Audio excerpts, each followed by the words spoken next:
Every video is going to start with a cat from now on. Here's the mama. Look at this fat belly thing. She can't even roll over. You whoop her on the side like that, it feels like you're hitting a sack of flour that's about to bust. You're rotten, Mama Scooter. She is rotten.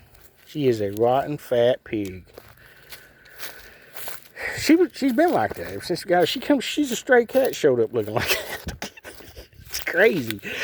Some people, I guess, it's just in their genes, you know what I mean? Let's go to hat school. I was doing some washing out here. This is my hat washer.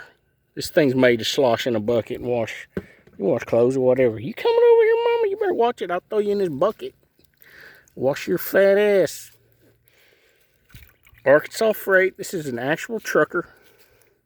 Snapback, made in USA. This is a nice hat. This probably, you know, it's not terribly valuable, maybe 15 bucks. You know, it's not a bad hat. It's got a lot going for it. I have another one in here. Here's a Big State Freight Lines. That one's a cool one. It's got the Texas on. Texas stuff tends to do a little better. You know, Texas is weird. It's got a following. It really does. Made in USA. That's a trucker. You know, those are actual trucking company hats. So you can see why they're called truckers. But because of those hats, you get hats like this. Same design. Snapback. That's what they call that. That snap in the back. You know, the mesh on the sides. And then this one has a patch. And it's a beer patch. So it's still a trucker, though. It'd still be called a snapback trucker. It's made in Texas. All these things combined, this hat's probably a $20 to $25 hat, possibly more. I'd have to research this one, but I don't know how big Moosehead is. But, Mama!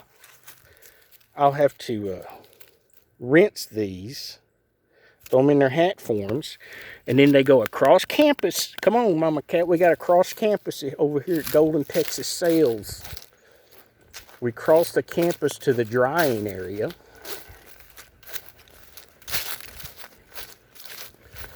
Past the shed of wasp, because that shed, you open that door, it's like opening a bee nest.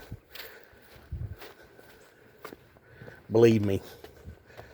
You better have see that tennis racket? You better have a tennis racket in your hand and start swatting. Here's some dryers going on.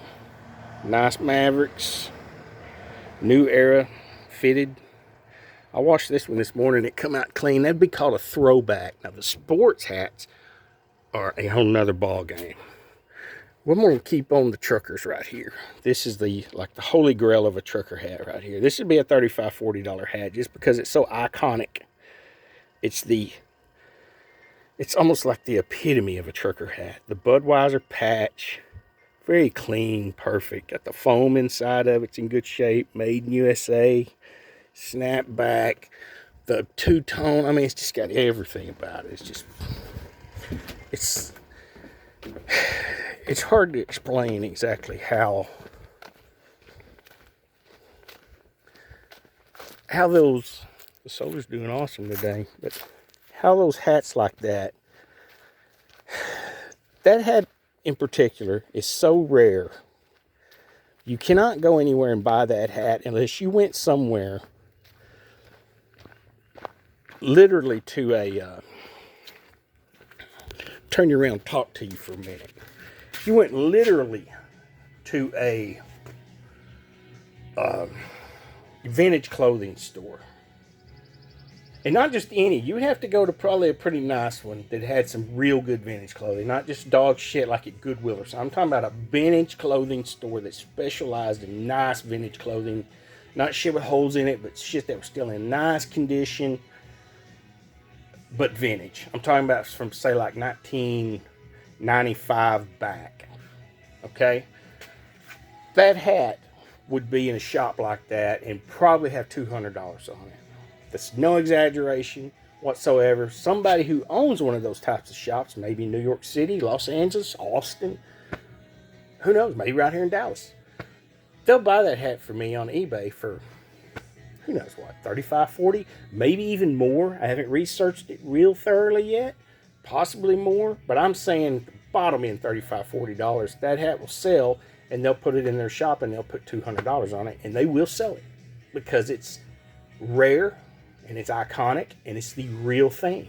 It's weird the way this stuff works, but it's just the way it happens. Now, here's some other hats. I dried these this morning. Here's a Union Pacific.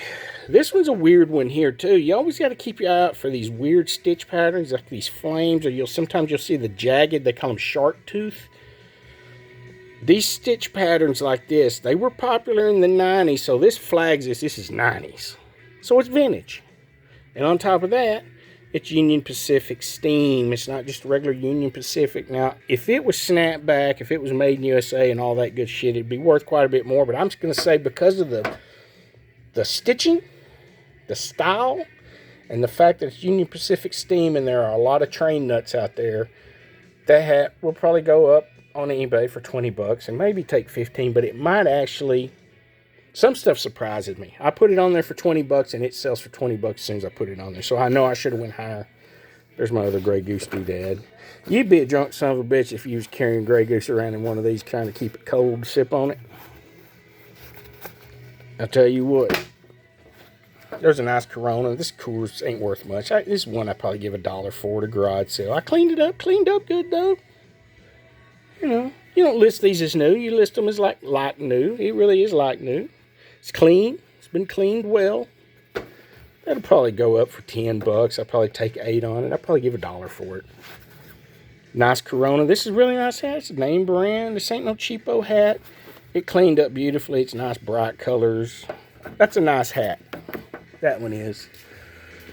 But let me tell you this.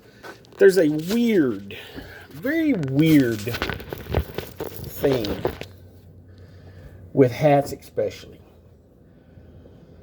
They have this weird following. Certain ones have a weird following that makes them very valuable. You know, I sold a golf hat. I sold a golf hat for $199. And I had it listed at $199, and they didn't even want to throw me an offer or anything. They just bought it for $199. It was a Top Flight, and it had a sombrero in the logo, in the Top Flight logo. But the hat was still new, still had the tag on it from the pro shop where it was at. And on the back of it, I think it said Super Mix on the back.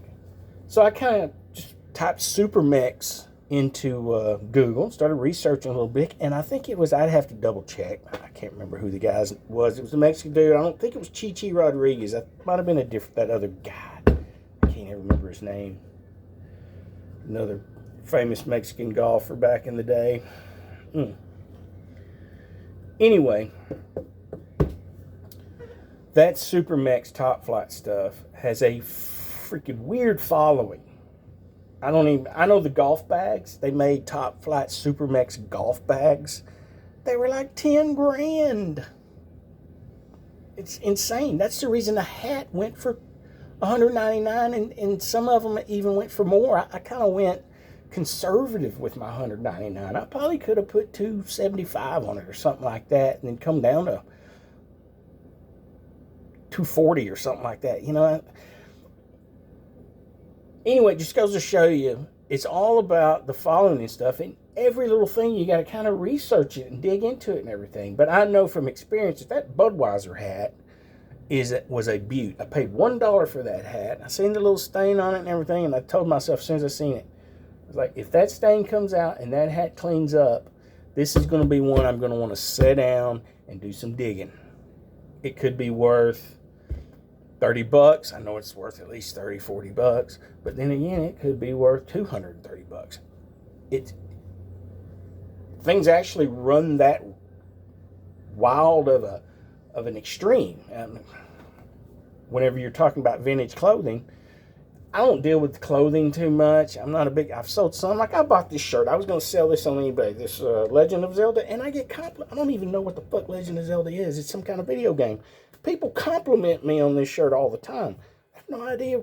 never played the game before, but I bought it for eBay, and I thought, I was a video game. This thing's probably, worth something, but it was my size. And it's a nice, well-made t-shirt. It's not a cheapo, not a thin, flimsy-ass t-shirt. It fits me well. So I was like, it didn't sell. I'll just wear it. It's no big deal. It's no loss. I wear it around the house to wash fucking hats in. Who cares? But when I'll go to like the grocery, go to Walmart or something and say, hey man, that's a cool shirt, dude. Did you bring it to this level? You start all this stuff, and I'm like, yeah, man. I'm just smiling, kind of keep moving. But anyway, not everything's a winner. But I bought a Machine Gun Kelly. I have no idea. I mean, he's some dude. I wouldn't recognize one of his songs if I heard it on the radio. But there was a shirt at Goodwill the other day that said Machine Gun Kelly. And I looked it up. There were others that said Machine Gun Kelly that weren't worth nothing. But that particular shirt was worth something. And it sold for $65 for a used Machine Gun Kelly t-shirt, because it was an actual concert t-shirt. It wasn't just something they sell at Walmart or some stupid fucking place, Target, and they put Machine Gun Kelly on it. It's an actual concert shirt, so it actually made some money. But these are kind of the goofy things that you keep your eye out for, and you kind of got to have an eye for the dumb shit like that.